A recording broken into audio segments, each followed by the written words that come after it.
Bienvenue sur notre chaîne Le Chemin La Destination où nous vous aidons et nous vous encourageons à avoir une relation encore plus intime avec Dieu en Jésus-Christ. Alors je me présente encore, mon nom c'est Kémy Salori Noël et je suis la présentatrice de cette chaîne de YouTube Le Chemin La Destination.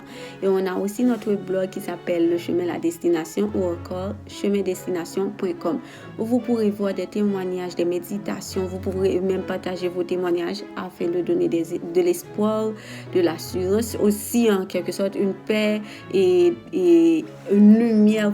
Vous pouvez éclairer quelqu'un qui vit une mauvaise situation aussi. Donc le sujet que je vais parler aussi aujourd'hui, ça concerne un peu, pas vraiment les témoignages, mais plutôt qu'est-ce qu'il faut faire au moment où on attend la délivrance de Dieu, où on attend la main de Dieu, on attend la promesse de Dieu.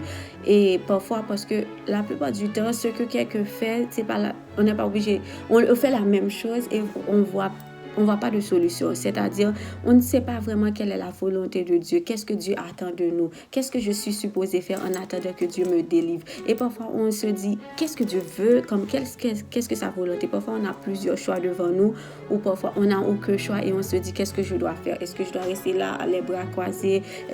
Quel chemin je devrais choisir? Quelle est la volonté de Dieu pour moi? Donc, on va parler de ça aussi. Donc, le sujet que j'ai choisi aujourd'hui, c'est surtout par rapport aux histoires de la Bible que je les ai prises. Donc, c'est par rapport aux personnages de la Bible, je voulais dire. Donc, on a comme l'exemple de Ruth. Ruth, c'était une Moabite. Une Moabite, c'est quelqu'un qui ne sert pas Dieu, mais qui a plusieurs dieux. Donc, elle a choisi de suivre Naomi, d'abandonner sa tradition, son peuple, pour suivre Naomi et faire de Naomi sa famille, le peuple de Naomi son peuple et le Dieu de Naomi son Dieu. On parle de notre Dieu. Donc, Ruth, déjà, ce qu'elle faisait, c'était être vertueuse. Déjà, c'était une femme vertueuse, c'était une femme obéissante, une femme qui écoutait les conseils. Parce que au moment où Naomi est retournée dans son pays avec Ruth, et il faut savoir que la raison aussi pour laquelle Naomi a quitté son pays, peut-être que vous l'avez lu dans la Bible, mais c'est une façon de dire que quand Naomi a choisi de retourner dans ce pays, c'est parce qu'elle a entendu que Dieu avait visité son pays, Dieu avait accompli des merveilles dans son pays. Donc c'est une façon que là, parfois on ne sait pas quelle route choisir, mais quand c'est le moment où vous devriez aller quelque part, Dieu va mettre les situations en place pour que vous allez là où vous devriez aller. C'est comme Naomi, elle était restée, son mari était mort, ses 2 fils étaient morts, donc elle avait décidé de passer sa vie toute seule, elle n'avait aucune attente, donc elle a dit à ses 2 belles filles de retourner chez elle et l'une d'elles a choisi disons que l'une d'elles a choisi de rester avec elle, Ruth. Donc c'était une femme c'est parce que Dieu a visité son pays qu'elle a su vraiment quoi faire. Donc la plupart du temps, on ne sait pas quoi faire, mais on demande à Dieu qu'est-ce qu'il faut faire, ou parfois on ne demande même rien à Dieu parce qu'on est dans la confusion, on se sent dans l'oubli, on sent que Dieu comme s'il ne regarde pas, ne voit pas notre tribulation, ne voit pas comme si notre confusion. Mais lorsque Dieu décide de vous mettre dans un chemin, il sait comment vous mettre dans un chemin. Et l'histoire de chaque personne est personnelle. Donc peu importe si cette personne fait telle chose, et tu n'es pas obligé de faire la même chose pour que Dieu agisse dans ta vie, parce que Dieu a parlé avec cette personne, il lui a dit quoi faire et Dieu va te parler de la même façon et va te dire quoi faire. Mais l'essentiel, la première chose qu'il faut avoir, c'est l'obéissance. C'est surtout l'une des choses que Ruth avait chez elle, c'était l'obéissance. C'est grâce à l'obéissance qu'elle a suivi Naomi, elle a écouté les conseils de Naomi lorsqu'elle est arrivée dans leur pays. Donc comme Boaz était gentil avec Naomi, une autre chose que j'aimerais dire pour ceux qui sont aussi célibataires ou bien qui sont en couple mais pas encore mariés ou qui attendent la restauration de leur couple, de leur mariage. Donc, l'une des choses, il y a une question que Ruth a posée à Boaz. Elle a dit, pourquoi j'ai trouvé grâce à tes yeux? Et puis Boaz a dit, c'est parce qu'ils ont parlé de bien, ils ont parlé de bien, en bien de toi. Ils m'ont dit ce que tu avais fait pour Naomi. C'est-à-dire, lorsqu'on est dans un moment d'attente, on attend quelque chose de Dieu, surtout lorsqu'on attend un copain, un mari, lorsqu'on attend la restauration. Donc, votre comportement en dit long sur l'attente aussi. Donc, si votre comportement, ce que vous faites, c'est plutôt aller vous amuser tout le temps, c'est-à-dire aller dans les clubs, vous ne passez pas de votre temps avec Dieu, vous ne passez pas votre temps dans le jeûne, de la prière, de l'obéissance, de la parole de Dieu, à découvrir qui est Dieu, à faire de Dieu votre priorité, c'est évident que la tête va être encore plus longue. Et là, vous allez dire pourquoi Dieu vous a oublié. Mais Dieu ne vous a pas oublié. C'est plutôt vous qui vous êtes éloigné de ce que Dieu attendait de vous. Donc, l'une des choses qu'il faut faire lorsqu'on est dans la tête, c'est surtout suivre son comportement, être quelqu'un de vertueux, être quelqu'un qui a une douceur chez lui. Avoir de la douceur, ça veut pas, c'est pas un mal, c'est pas comme être ferme, mais pas du tout. Avoir de la douceur, c'est choisir une bonne part, c'est choisir la bonne direction, choisir le chemin que Dieu veut pour vous. Donc Ruth, elle faisait du bien à Naomi, elle écoutait les conseils de Naomi, elle prenait soin de Naomi. Donc lorsque vous êtes dans une attente, surtout lorsque vous attendez quelqu'un pour que Dieu place quelqu'un dans votre vie, faites du bien, parce que lorsque cet homme, surtout si vous êtes une femme, lorsque cet homme veut se marier avec vous, ou lorsque cet homme veut retourner avec vous, ou cet homme veut être avec vous, il va chercher à savoir des choses sur vous. C'est pas comme la personne va juste voir, mettons que maintenant, aujourd'hui, on a les réseaux sociaux, Facebook, Instagram et autres. Donc, cette personne va pas juste voir une photo de vous. Parfois, la personne peut voir juste une photo de vous, mais c'est pas comme une relation vraiment que la personne recherche, mais plutôt quelque chose de sexuel. C'est plutôt une attirance physique tout simplement. Mais lorsque vous êtes comme si célibataire ou que vous êtes en couple mais pas encore marié, et faites de votre vie une vie vertueuse, une vie sage, une vie exemplaire surtout. Donc, faites du bien parce que la personne va chercher à savoir ce qui se passe vraiment dans votre vie. La personne va demander, est-ce que tu connais cette fille? Est-ce que tu connais cette femme? Ou bien si c'est quelqu'un que vous avez perdu mais que vous attendez, la personne va essayer de savoir, est-ce que vous avez changé? Est-ce que vous êtes toujours la même personne? Est-ce que votre façon de vous habiller, votre façon de vous comporter, est-ce que c'est toujours les mêmes? Donc, veillez à votre façon d'agir, veillez à vos comportements, veillez à votre bouche aussi, veillez à vos actions. Donc, c'est ce que Ruth faisait. Ruth, non seulement elle veillait à son comportement, elle écoutait les conseils de Naomi, et aussi, elle était vertueuse et elle respectait Boaz, elle respectait les gens qu'elle rencontrait. Je ne dis pas que Ruth n'a pas souffert parce qu'elle était une Moabite et à l'époque, ne pas être une Juive, c'était quelque chose comme on te rejetait en quelque sorte, on te jugeait tout le temps. Donc, peut-être que elle vivait beaucoup de critiques, de jugements, mais elle restait vertueuse. Donc tout ça, Boaz a entendu parler de tout ça et ce qui a rendu, c'est comme elle a eu la valeur, elle a eu grâce dans les yeux de Boaz. Donc si vous attendez votre Boaz ou que votre Boaz était chez la mère, vous aimeriez vous marier avec lui. Donc c'est à vous aussi de faire quelque chose. Pendant que vous êtes obéissant envers Dieu, demandez à Dieu de corriger ce qui ne va pas encore chez vous et même chez la personne que vous la connaissez ou non. Demandez à Dieu de vous changer, de vous guider, d'ouvrir vos yeux, de vous montrer la voie, de changer votre comportement, votre façon d'agir et faites du bien aux autres. Ne faites pas du bien aux autres juste parce que vous attendez, mais faites du bien aux autres parce que c'est ce que Dieu attend de vous. C'est l'image que vous et Dieu a mis en vous. C'est cette image-là de Dieu que vous avez en vous. Donc, c'est l'une des choses pour ceux surtout qui sont célibataires.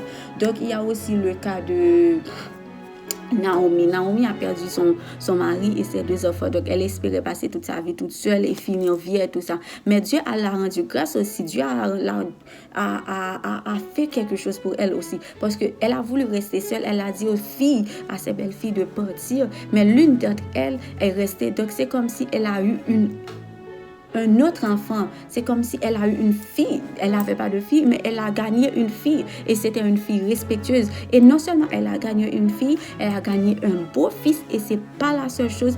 Dieu l'a donné aussi un petit-fils avec qui, même dans la Bible, on voit l'histoire, on dit que les gens disaient à Naomi, Dieu t'a béni avec un petit-fils. Donc Naomi n'espérait pas ça. Naomi avait perdu elle avait perdu 3 choses. Elle avait perdu son fils, ses 2 fils, son mari, et Dieu lui a donné un beau fils, une belle fille et un petit enfant, un petit fils. Et c'est pas seulement ça, parce que ce petit fils là, c'était celui qui était le père de David. Donc David était un roi qui a conduit à d'autres rois et qui a conduit à Jésus. Donc Naomi, peut-être que Ruth n'était pas comme c'était pas l'enfant biologique de Naomi, mais c'était l'enfant que Dieu lui avait donné. Donc, c'est une façon pour vous dire que même parfois, vous ne vous attendez pas à Dieu. Vous êtes triste, vous êtes désespéré, mais Dieu vous bénit quand même et il vous bénit au-delà de tout ce que vous avez pu imaginer et même pu penser pour tout ce que vous avez même demandé. Donc, tout cela, c'est une façon de vous dire, restez obéissant, restez confiant, restez obéissant à la parole de Dieu, à la volonté de Dieu et ayez une intimité, votre propre intimité avec Dieu. Je vais revenir là-dessus. Donc, on a aussi Sarah, l'histoire de Sarah et de Abraham, parce qu'il ne pouvait pas avoir d'enfant. Donc, Abraham, avant, il ne servait pas Dieu, il avait d'autres dieux. Donc, il a écouté une voix, il a entendu une voix qui lui a dit de partir et il a été obéissant. Donc, déjà là, quand Dieu te dit une seule chose, même s'il ne te dit pas tout au départ, il te dit, même s'il te dit, lève-toi, il te dit rien de plus, tu te lèves parce que tu dois être obéissant. Parce que c'est pas parce que tu ne connais pas la suite que ça veut dire que tu es obligé de rester assis. Donc, tu dois te lever, tu dois être obéissant et écouter ce que Dieu attend de toi, et écouter et faire ce que Dieu attend de toi aussi. Donc, Abraham s'est levé, et il a pris sa femme, il a pris, et puis un peuple a suivi, et il est parti. Il est parti. Dieu lui a dit, prends tes clics et tes claques, je vais te donner j'ai oublié comment on dit ça, mais il a dit, je vais te donner un héritage, je vais te donner la richesse, un pays, je vais te donner des enfants, beaucoup d'héritiers, exactement. Donc, lui, il savait seulement que Dieu lui avait dit deux choses. Lève, prends tes clics et tes claques et ce que je vais te donner. Parfois, Dieu nous dit, fais ça et je vais te donner ça. Mais il ne nous dit pas combien de temps, il ne nous dit pas comme par quoi on va passer, il ne nous explique pas les processus. Donc, mais l'essentiel, c'est d'être obéissant et de faire ce qu'il nous a dit, d'écouter sa parole, d'écouter son instruction.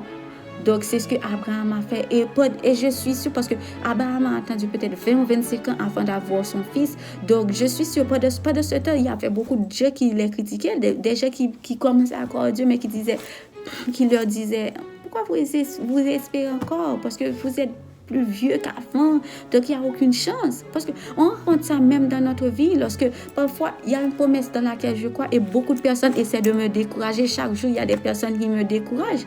Mais vous savez quoi, parfois ça nous blesse, ça nous fait mal. On se dit, mais Dieu, tu nous as promis ça. Les gens nous disent, il n'y a aucune chance que ça arrive. Mais vous y croyez parce que vous savez ce que Dieu vous a dit. Et peut-être c'est très difficile parce que les autres, vous ne voyez pas Dieu. Les autres n'ont pas entendu Dieu vous faire cette promesse. Les autres n'étaient pas là quand Dieu vous a fait cette promesse.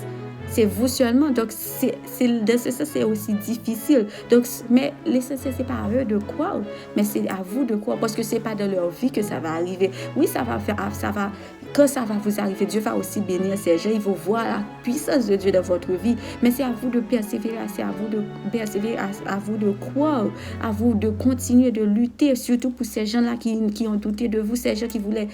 Parfois, les gens, ils ne savent pas la volonté de Dieu pour vous. Ils vous disent de faire ci, d'aller de telle voie, de faire this, de faire that, de faire n'importe quoi. Et là, vous dites, non, Dieu m'a promis. Là, ils vous disent, mais ça fait longtemps, Dieu t'a promis. Où est cette promesse? Et puis, tu restes à espérer, mais il n'y a eu aucun changement. J'ai déjà eu ça. Croyez-moi, j'ai entendu toutes sortes de choses pour me décourager. Et parfois, j'étais down.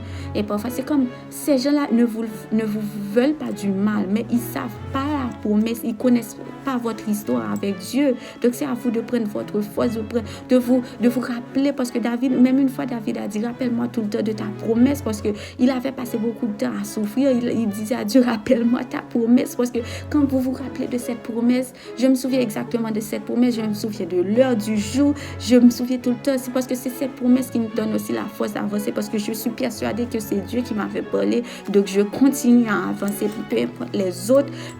D'ailleurs, j'ai même pas besoin de l'approbation des autres. Peu importe ce qu'ils veulent, ils me disent de faire n'importe quoi. Je ne leur suis pas, parce que je suis mon Dieu. Je vais pas les insulter, je vais leur respecter, bien sûr. Je suis obéissant seulement envers Dieu. Si ce qu'ils me disent, c'est quelque chose qui est en accord avec la volonté de Dieu, je vais les écouter. Mais si c'est pas en accord avec la volonté de Dieu, avec la promesse de Dieu, je vais pas les insulter, mais quand même, je vais pas les écouter.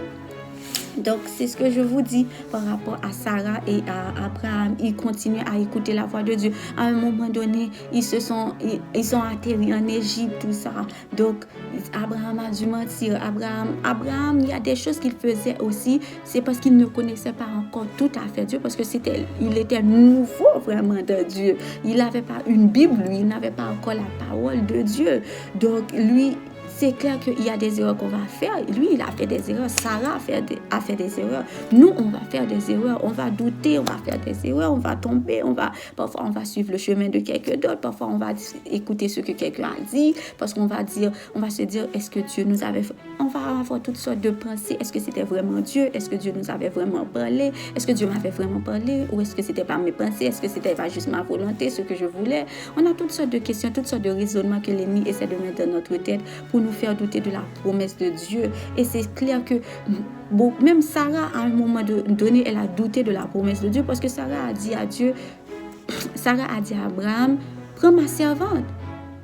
Dieu a dit que tu auras un fils, mais elle voulait que Abraham ait un fils d'une autre façon, mais c'était pas la volonté de Dieu. Dieu voulait vraiment que Abraham ait un fils, mais c'était pas comme ça, c'était avec sa femme. C'est comme un peu, Dieu veut que vous soyez avec tel homme, mais puisque cet homme n'est pas là, donc quelqu'un vient vous dire, bon, je veux que tu sois avec un tel.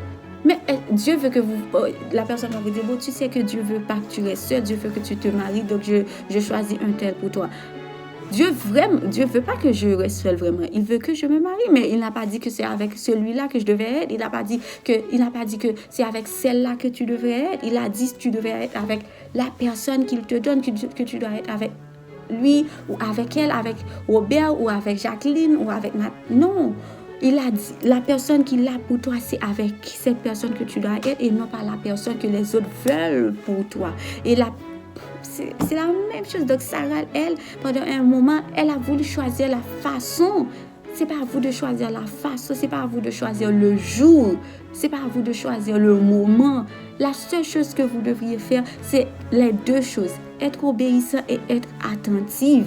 En étant obéissant, vous allez être attentif pour écouter les instructions de Dieu, pour écouter la volonté de Dieu pour vous. Et même être vigilant aussi, parce qu'il y aura les pièges de l'ennemi, les pensées de l'ennemi qui vont même passer par vos familles, vos amis. Et il faut être vigilant pour savoir est-ce que c'est vraiment Dieu ou est-ce que... Parce que c'est comme Naomi, elle était vigilante, elle savait écouter, elle savait attendre, c'est parce qu'elle a entendu que Dieu est passé dans son pays, donc elle a entendu que Dieu est passé dans son pays, donc c'est comme Dieu a mis en elle l'idée qu'elle aille dans son pays, et c'est pour ça que parfois Dieu passe dans un territoire juste pour une seule personne, donc... Bon, ensuite, on a aussi Esther. Esther écoutait les conseils de son oncle, de Mardochée, c'était celui qui l'a élevé. Donc, Esther aussi prenait soin de son corps. Il faut, quand on est une femme, on doit prendre soin, même un homme, on doit prendre soin de notre corps, prendre soin de notre façon de nous habiller, prendre soin de notre éloquence. Vous savez, donc, Esther, je ne vais pas dire qu'Esther était la plus belle parmi toutes les femmes que le roi avait vues.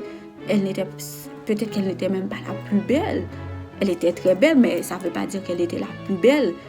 Parfois, vous dites que, ok, il va voir quelqu'un d'autre parce que je ne suis pas la plus belle. Ou bien un homme, il dit, ok, je ne suis pas si costaud, je ne suis pas haut, je ne suis pas je n'ai pas cette couleur, je n'ai pas ce teint, je n'ai pas d'argent. Donc, c'est clair, elle ne va pas me voir, elle va voir. Non, quand Dieu veut que quelqu'un vous voie, Dieu va tout faire pour que cette personne vous voie. Dieu va éliminer toutes les autres personnes pour que ces personnes ne voient que vous.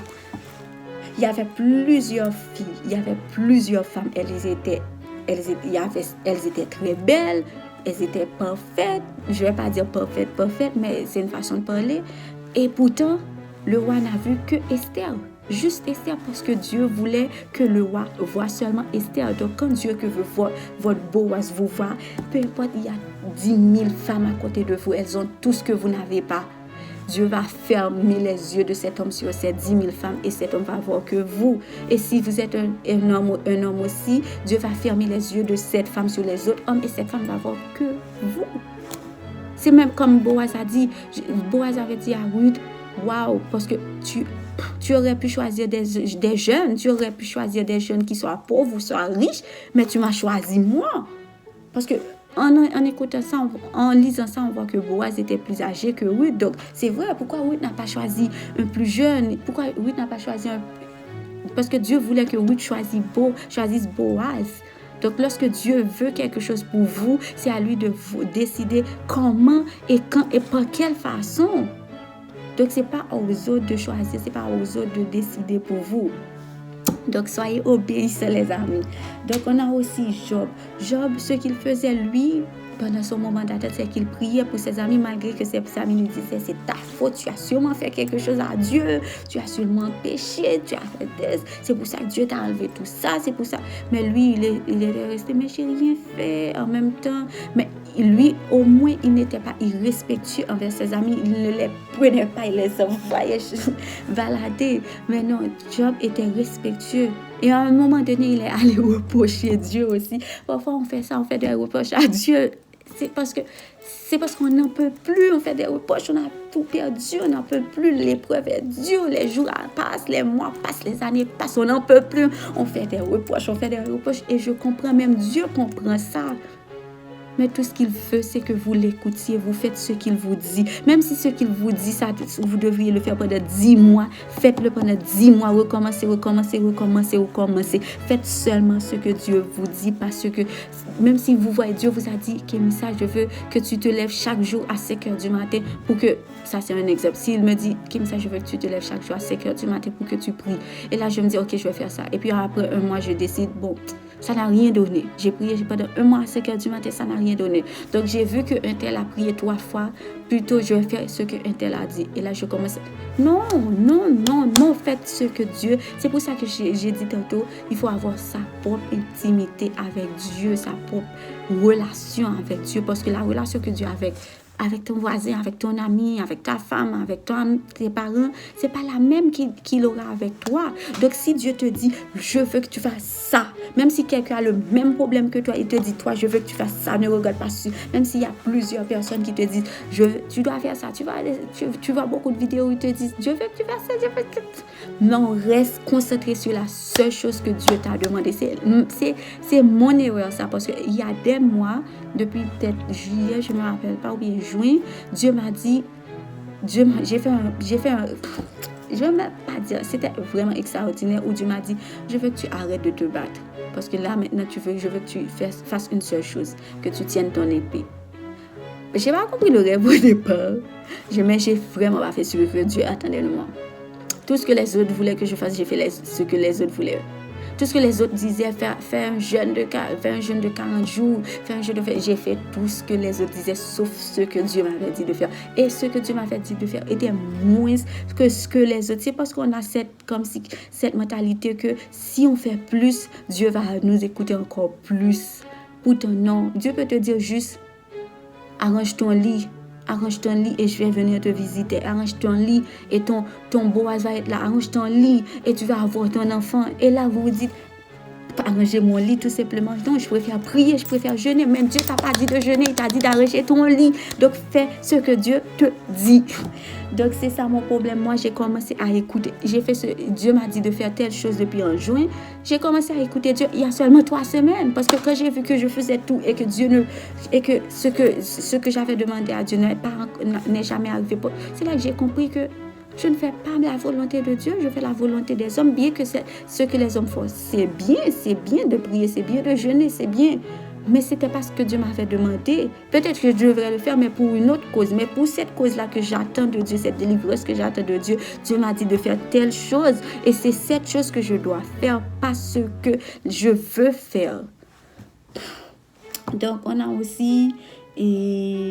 Mardoché, l'histoire de Mardoché dans Esther. Donc Mardoché, lui, à un moment donné, il croyait que c'était sa faute parce que c'est lui qui ne s'agenouillait pas devant Aman. Donc quand Aman a voulu... Je pourrais dire cette histoire plutôt quand, par exemple, quand vous êtes dans un travail et puis vous avez des ennemis, ou bien pas seulement dans un travail, mais peu importe où vous êtes, vous avez des ennemis. Donc, le soir même où Aman a décidé de faire un poteau à 50 coudées pour tuer Mardoché, parce que ce soir même, Aman a mis un poteau pour tuer Mardoché. Donc le lendemain, Mardochée devait être mort. Le lendemain, votre ennemi devait vous tuer. Le lendemain, vous auriez dû perdre votre job à cause de votre ennemi. Le lendemain, telle chose aurait dû vous arriver à cause des pièges de l'ennemi. Le lendemain, on aurait dû vous expulser. Le lendemain, on aurait dû vous jeter de la rue. Le lendemain, beaucoup de choses, les hommes avaient prévu beaucoup de choses, beaucoup de mauvaises choses pour vous aujourd'hui ou demain. Mais Dieu, lui, il avait prévu quelque chose d'autre. Donc, ce même soir, pendant que Aman préparait la mort de Mardochée, cette même soirée, Dieu préparait la vie de Mardochée. Parce que cette même soirée, le roi ne pouvait pas dormir. Et qui a empêché le roi de dormir si ce n'est que Dieu? Même si on ne parle pas vraiment de Dieu dans la Bible, mais on voit le peuple de Dieu, on voit les enfants de Dieu. Donc, parfois, vous voyez que vous êtes en vie, vous dites c'est grâce à vous, mais c'est grâce à Dieu. Donc, cette même soirée-là, Dieu est allé empêcher au roi de dormir. Et c'est là que le roi a découvert que c'était Mardochée qui l'avait gardé, qui l'avait empêché de mourir, qui avait sauvé sa vie. Parce qu'ils avaient deux eunuques, je ne sais pas comment on dit ça vraiment. Donc, ils voulaient tuer le roi. Donc, cette même soirée-là, Dieu a mis Mardochée dans les pensées du roi.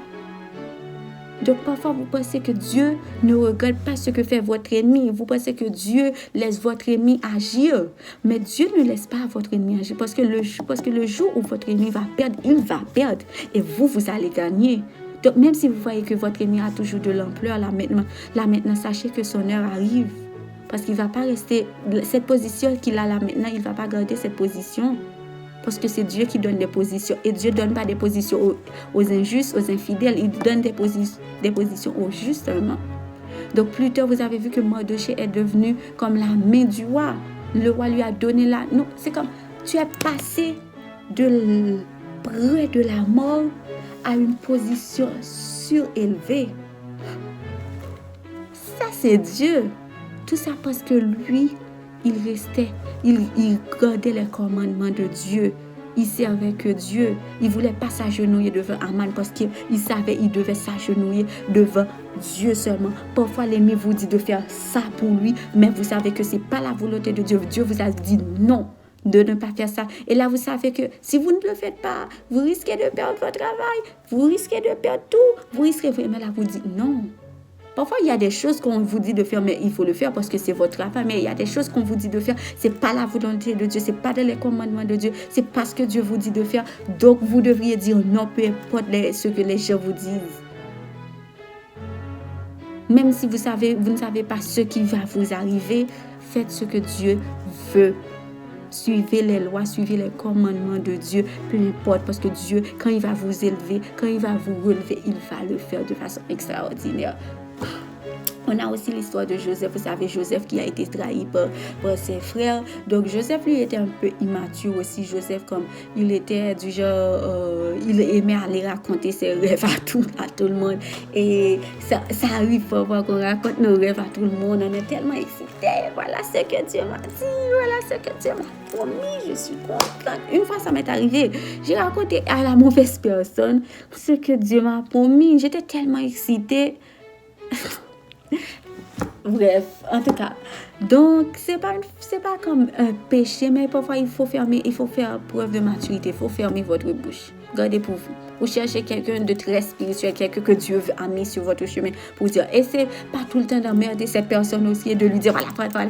Et c'est parce qu'à un moment donné, cette personne va avoir moi aussi. J'ai l'impression que c'est ce qui arrive aussi un peu à ma bonne amie, à mon mentor spirituel, parce que je sais qu'elle n'en a pas marre de moi, mais à chaque fois, je vais toujours auprès d'elle. Donc, bref. Non, donc Joseph, lui, malgré que ses frères l'ont trahi, mais Joseph a gardé espoir. Il est allé en prison. Joseph, l'une des choses qui est vraiment bonne que Joseph a faite, c'est que la femme de Potiphar, a dit que Joseph a essayé de me violer. Non, c'était pas vraiment cette partie, mais c'était la partie où la femme a dit soit tu couches avec moi, soit je raconte. Pas vraiment, elle n'avait pas menacé comme ça, mais Joseph savait que il aurait pu coucher avec la femme et tout irait bien parce qu'il n'aurait pas eu de problème avec son maître, ça allait rester secret.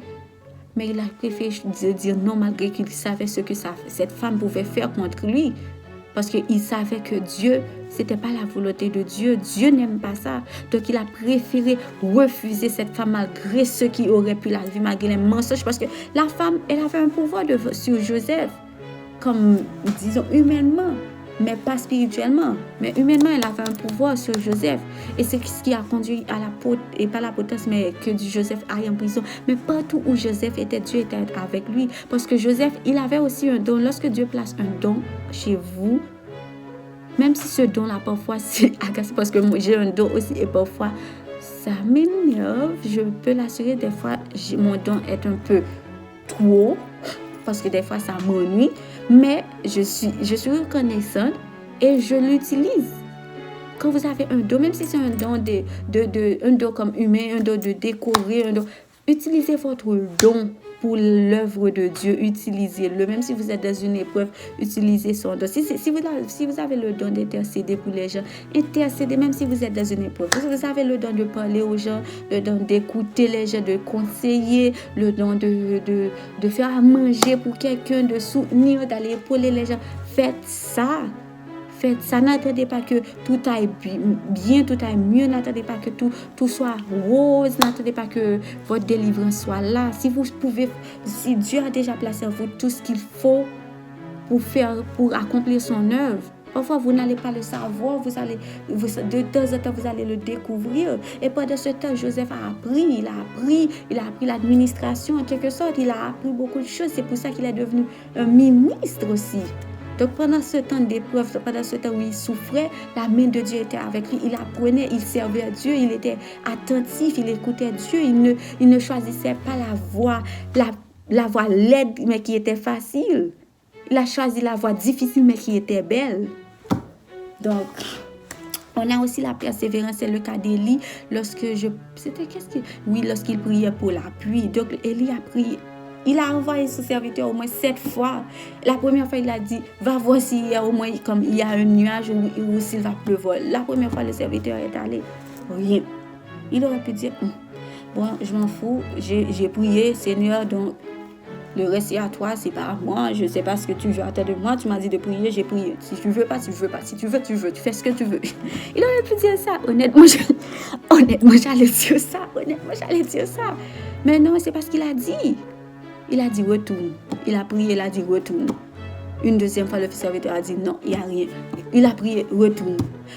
Retourne jusqu'à 7 fois. Donc c'était la persévérance. Parfois, si c'est la persévérance que Dieu vous demande d'avoir, ayez la persévérance. Ne regardez pas combien de temps. Continuez. Parfois, ça m'arrive. Combien de temps, Seigneur? Seigneur? Je suis là. À la fin, je me dis, tu sais quoi, Seigneur, je vais éviter de regarder demain, je vais regarder aujourd'hui. J'ai aujourd'hui. Je ne peux pas penser à demain. Peut-être que demain, je n'aurai pas ma promesse. Mais je ne vais pas penser si je ne vais pas l'avoir demain, je vais penser à aujourd'hui. C'est ça, vivez pour aujourd'hui seulement. Ne pensez pas, ok, est-ce que ma promesse sera là dans 5 mois, dans 1 an, dans demain, ou bien plus. Pensez à maintenant. Maintenant, si Dieu m'a dit de faire quelque chose chaque jour, je me lève, je le fais. Je ne suis pas obligée de le faire comme sauf s'il me dit à telle heure de le faire. Il m'a dit, ok, Kémissa, garde ma promesse. Fais Kémissa faire des, Kémissa chante, Kémissa loue. Si Dieu te dit de louer seulement, chaque jour, lève-toi, loue. Tu n'as pas besoin de dire, ça fait 3 semaines que je suis en train. Évite de compter. Juste loue. Il t'a dit de louer, loue. Il t'a dit loue. Il t'a juste demandé de louer, alors loue. Il t'a pas dit de faire des actions de grâce, d'aller faire des fêtes. Juste fais ce qu'il te dit. Juste ça. Donc aussi, on a aussi le cas d'Ézéchiel, dans Ézéchiel 37, excusez-moi, je pense. Donc, quand il a dit prophétise, c'est ça, parfois Dieu va te dire de prophétiser, d'appeler à l'existence. Et s'il t'a dit de le faire, appelle. Même si tu l'as fait déjà hier, appelle aujourd'hui. Et parfois, comme les instructions vont changer. Par exemple, Dieu peut te dire, pour le moment, je veux juste que tu me loues. Et puis tu le loues. Et puis 1 mois plus tard, il te dit, ok, arrête de me louer. Ou bien tu t'appelles Natacha. Ou bien Natacha, je veux plus que tu me loues. Maintenant, je veux que tu ailles partager de l'argent, je sais pas, des dons aux autres. Tu commences à le faire. Tu le fais. Ou bien ensuite, il te dit, je veux plus que tu fasses ça. Maintenant, je veux que tu chantes. Vous savez, au bout de ces 2 ans, Dieu m'a fait une promesse et à chaque fois, ses instructions changeaient. Et c'est la dernière instruction que j'arrive vraiment parce que c'est tellement difficile, surtout lorsque vous êtes proche de votre promesse, lorsque vous êtes proche d'arriver là où Dieu vous veut que vous arriviez, lorsque vous êtes proche de la délivrance, c'est encore plus difficile, c'est encore plus comme si vous vous sentez un peu plus découragé parce que vous êtes là, vous dites, j'ai tout fait, j'ai fait tout ce que tu m'as dit, j'ai jamais, parce que ça va arriver, j'ai dit ça à Dieu, tu m'as dit de faire 1, j'ai fait ça. Tu m'as dit de faire 2, j'ai fait 2. Tu m'as dit de faire 3, j'ai fait 3, j'ai fait 4, j'ai fait 5, j'ai fait 6. Combien je dois faire? Autant qu'il veut. C'est ça la réponse de Dieu. Autant que je veux. Parce que à chaque chose que tu fais, tu apprends. C'est pas comme tu le fais et puis rien.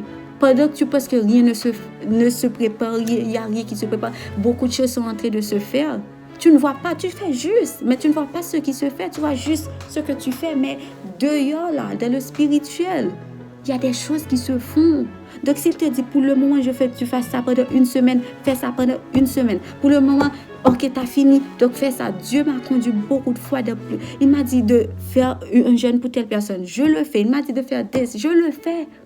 Parce que même si je le fais, j'apprends. Même si je le fais pendant 1 mois, j'apprends. À chaque fois, j'apprends. Je grandis. Il me prépare. Il me grandit spirituellement, il me grandit mentalement, émotionnellement. Donc, lorsque tu es obéissant, tu pendant cette attente, tu écoutes les instructions de Dieu, tu les mets en pratique, tu apprends aussi. Et même si l'ennemi vient t'emmerder, vient te faire douter, mais tu apprends quand même.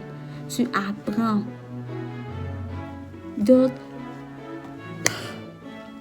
il y a beaucoup d'histoires où les gens étaient en attente à la volonté de Dieu. Donc, comme je disais aussi tantôt, lorsque vous ne savez pas, comme si vous avez plusieurs choix, vous ne savez pas ce que Dieu veut de vous, ou vous n'avez aucun choix, vous êtes là, vous dites, bon, tout est fini, je ne peux plus rien faire.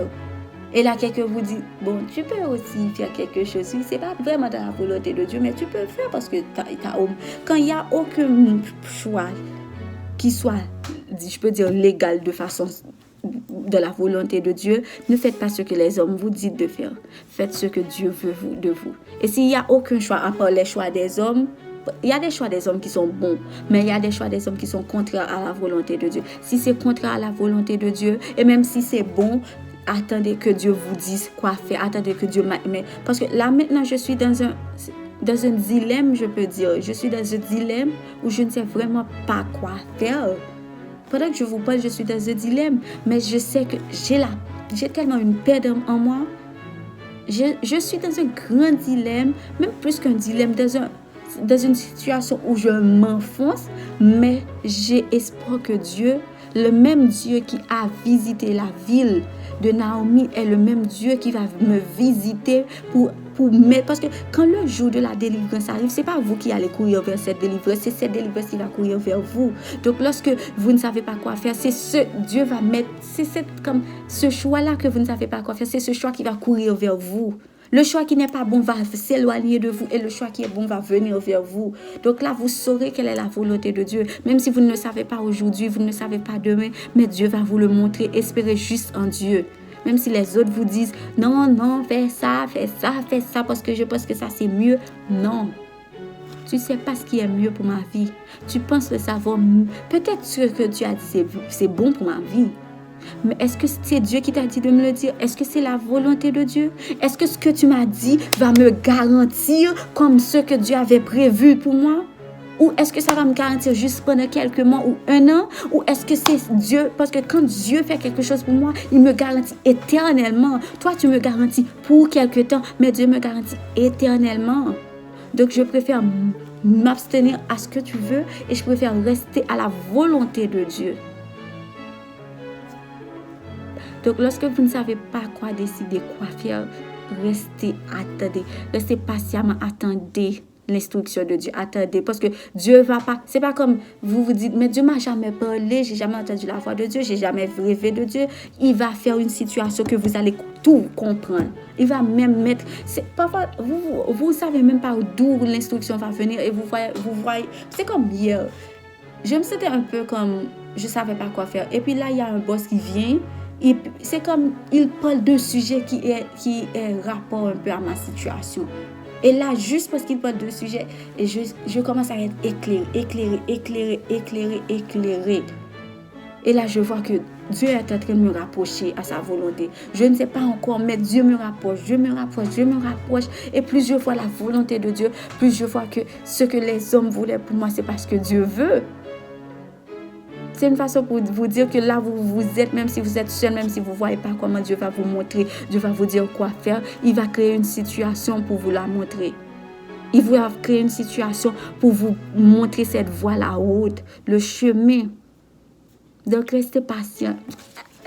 Lisez votre Bible en attendant. Faites ce que Dieu vous dit. Lisez, soyez patient, priez pour les autres. Faites des choses bonnes. Même si faites des choses bonnes, je dis que Dieu veut que vous fassiez. Ok? Donc, c'est tout ce que je voulais vous dire pour aujourd'hui. Et j'espère que ce message va vous combler et que Dieu va permettre que vous soyez plus éclairé aujourd'hui. Et croyez-moi, si vous suivez les instructions de Dieu, vous êtes obéissants et vous faites seulement ce que Dieu... Même si Dieu vous a dit de faire 2 choses, faites 2 choses. Mais si c'est une seule chose, faites une seule chose. Et vous verrez la délivrance. Merci.